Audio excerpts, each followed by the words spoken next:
What's up, guys? It is time for another race preview. The Chinese Grand Prix, of course, this weekend, and I'm not going to get into the debate about whether it's the 1000th Grand Prix or F1 race or World Championship event. There are so many people on Twitter pointing out the reasons why it's not the 1000th race, but look, for the sake of it, we will call it hashtag Race 1000, which is what Formula 1 are calling it. And either way, it's a momentous occasion. There's going to be lots of celebrations around it too, so I think it's going to be a great weekend. And the Chinese Grand Prix actually is always a great weekend. It's a great circuit. It always provides, or generally provides, some spectacular racing because the circuit itself has a real broad mix of some amazing corners, some really demanding corners, has that incredibly long back straight where the cars will reach maximum velocity down there. So it's a real test of a Formula 1 car. It's a real test of a Formula 1 driver as well, because it's a pretty tough one to do as well. And so let's have a little look at what's involved in that from a technical perspective. And at the end of the video, as we are doing in every race this season, I have got something epic to give away this week. You may remember from race 1 in Australia, we gave away a fantastic painting, a graffiti style painting by Dr. Auto Art of Lewis Hamilton. Well, this week I've got something very special from the same artist. Stay tuned right to the end of this video. You'll see what it is and you'll see how to win it. So worth sticking around for that one. But the Chinese Grand Prix then, Pirelli are bringing the medium range, if you like, from their 5 compounds. And that's because the circuit is not massively difficult on tyres, but it is demanding in a number of different ways. The C2, C3, C4, so that will be what, as we now know, as soft, medium and hard, I think roughly equate to the medium, soft and the ultra soft from previous years, from last year. So we still have that step in compounds, if you like, which gave us a little bit of strategy variation last year. So that in itself is good. The challenges for tyres in Shanghai are mostly centred around temperature quite often, because it can be quite a cool race in comparison to many others on the calendar. And when you get lower temperatures like that, whilst it's good for overall car performance, the lower temperatures, it's not so great for tyre management. The tyres are generally designed to work at a slightly higher temperature, and if we get a cooler race like that, what happens is the core bulk of the tyre, the core of the tyre's material, if you like, ends up with a very different temperature to that of the surface of the tyre, which is being worked hard across the tarmac through corners. And what happens then when you get this big temperature difference between the surface and the bulk of the tyre is you get graining. Graining, I've sort of explained I think before, is when you get that massive difference in temperature and the top surface of the tyre just rolls away and starts to peel off into little baubles, a little bit like if you drag a pencil eraser across a desk. As the surface of that pencil eraser rises through friction as you're dragging it across the desk, it starts to roll off tiny little pieces, tiny little balls get left behind on the desk, and that's exactly what graining is.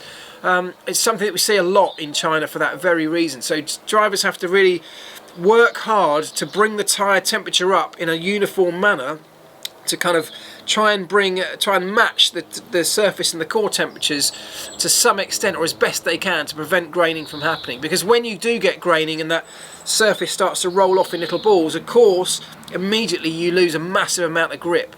And that's a common thing in Shanghai. So that's going to be one of the challenges for drivers and for the teams and engineers to try and cope with that as well. It's still as important as ever in terms of traction getting out of some of those slower corners to look after the rear tyre, so not to get wheel spin once you get on the power leaving those corners. But actually the bigger problem around this circuit in terms of managing tyres is the front end, the front tyres. The left front tyre particularly is the one that always goes off first, because there are 2 or 3 long duration right hand corners.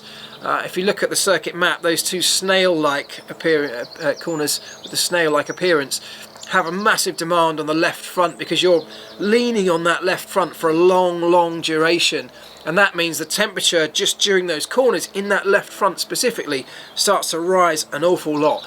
And that's where the graining thing can really have an effect. But also over the duration of a race, that's where that left front tyre can start to wear can start to degrade more than the others, and that's the limiting factor, is generally that left front tyre, in terms of when a driver or a team will need to start thinking about strategy and making pit stops. The other thing around Shanghai, of course, is that long back straight, incredibly long back straight, really does cool the tyres down a lot. So by the time they get to the end of that long straight and then have to brake heavy hard and get into the next section of twisty bits, the tyres are very cool on the surface, and then suddenly the surface temperature rises massively, and the teams will use things like braking at the end of that long straight to transfer heat from the brakes through the rim of the wheel and then into the tyre. And so they will have brake ducts which will allow that. You've seen some of the teams have perforations in brake ducts to allow heat to move through and into the wheel rim. We've seen lots of work with real wheel rims itself in terms of managing tyre temperature from the brakes. So that's a factor for everybody this week. In terms of downforce, it's not massively high. I'd say around medium in terms of downforce, and that's because although we've got that hugely long straight, we've also got a massive amount of slower and slow to medium corners that do require higher downforce levels. So as ever, it's a compromise, but that tends to be where that compromise falls. Because of that medium downforce, you end up at the end of those long straights actually slowing the car down a lot just through downforce, just through drag, which means that even though we've got a massive braking zone at the end of that long straight, the demand on the actual brakes of a Formula 1 car around Shanghai are not as high as you might imagine them to be, because the aerodynamic drag ends up slowing the car an awful lot. In terms of the ERS system, the energy recoveries system, I think it's actually not a bad circuit for that. There's lots of places to recover energy, and particularly from the turbo, it's quite a smooth power delivery around most of the circuit, which means that it's very efficient. The MGU-H, this is one of the most efficient circuits because of that sort of prolonged smooth power delivery through the turbo. We're able to recover a lot of energy around a lap here very efficiently, so that kind of works very well, and then of course you can deploy that along those massive straights, so that works very well. Engines work very well. Engine air filters get worked a bit harder here. Somebody mentioned in the Q&A the other day about the smog around China, and there is a factor. You know, the particulates in the air can be on certain days very bad, and whilst I said the other day it doesn't make a huge difference to the engines itself, you do have to keep an eye on filters because they clog, to put it simply. So perhaps you'll be changing them more frequently than otherwise you would, or cleaning them at least. What else have we got? Cooling, because of the low temperatures, not really an issue. You'll actually maybe see some of the teams closing up some of the vents that we might have seen at some of the earlier races in Bahrain, for example, where lots of teams had different vents being opened up around the cockpit sides. I think teams were trying little chimney vents behind the airbox, just to aid cooling in those really hot temperatures, whereas here you'll probably see much of that closed up, because cooling is just not quite as big an issue as it otherwise is because of the generally lower temperatures, and that long straight does allow a huge amount of airflow to flow through the channels of the car to bring temperatures back to some sort of normality. In terms of overtaking, this is a good one. There is lots of opportunity for overtaking. Nice wide circuit, lots of corners have a nice wide entry, which means that there's plenty of opportunity for outbraking into those places. So, as has now become traditional, I'm going to use the Logitech wheel, the playseat and the Xbox F1 game to take a little look around this Chinese Grand Prix track. Here we go then, start finish straight, pits on the right hand side, that unique media centre high up above us, and into this first corner, which is a really fast entry, and then tightens up. And this is the first of those corners that I was talking about, where the left front is constantly being lent on, it's constantly being abused, and it's screaming out for some sort of relief. But that first part of the corner, or first part of the circuit, has a number of different lines through that first corner, or the first couple of corners, which does make interesting overtaking opportunities during the race. This bit's flat out then, we come up here to a big stomp on the brakes for the right-hander, all the way down to second or third gear, and now this is one of my favourite parts of this track. It's flat out through here, wonderful part of the circuit in a Formula 1 car. This corner is flat all the way through here, relying on the aerodynamics to hold the road. For a driver, it must be pretty epic before we then get into another one of these long right-hand corners. Again, the left front taking some abuse through there.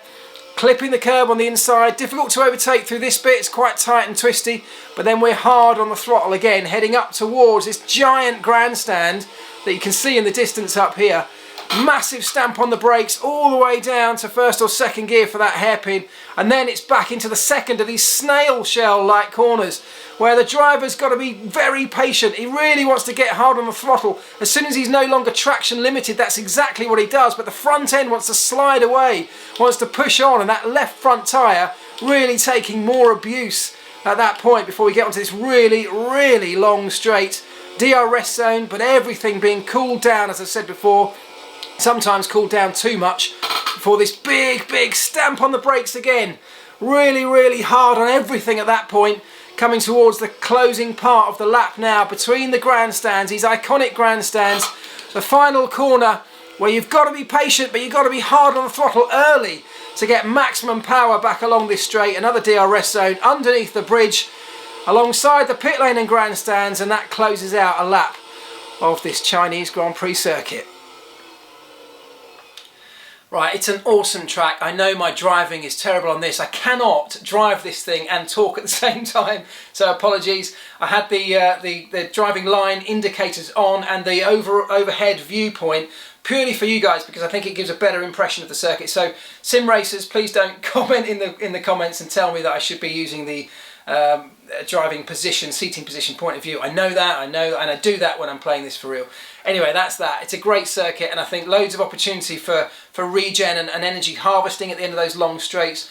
Loads of opportunity to deploy that ERS system. So those with the strongest power units, 100% going to be better around here, but also those who can look after their tyres. And I think we're yet to see who's best at looking after the front end tyres.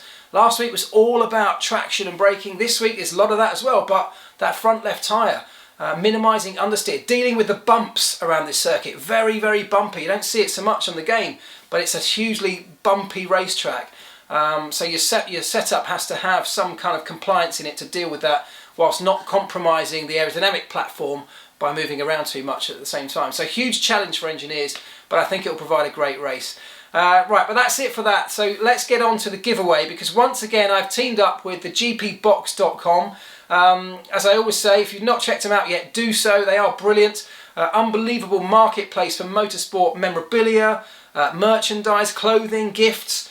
Think eBay, but purely for motorsport stuff. It's epic. I'll link it in the description, so go check it out. But this week they have teamed up once again with Dr. Auto Art, who I will also link in the description. And he's produced something that I think is pretty spectacular. For race 1, you may remember he produced a graffiti style Lewis Hamilton painting. Well, this week he's gone for something that I think you're going to love and definitely want to get your hands on. Check that out. Michael Schumacher in graffiti painting. It's an epic thing. I know that I would love one. I'm sure you would love one too, and it is very easy this week to do that. This time around, as I'm trying to mix things up a bit, we're going to go for Instagram as the platform that you need to be on to win this. If you're not on Instagram, it takes 2 minutes to sign up, make an account. If you want it that badly, go for it. But all I need you to do this week is go onto Instagram. I want you to write a post on Instagram, tagging me in it, obviously. I want you to tag Dr. Auto Art, and I want you to tag the GP Box. All will be linked in the description of this video, and I want you to tell me what you think of this painting. That's all you got to do. What do you think of this brilliant Michael Schumacher painting? Give me a couple of words to describe it in your words. Let me know what you think. And also, of course, most importantly, use the hashtag GPBCHI.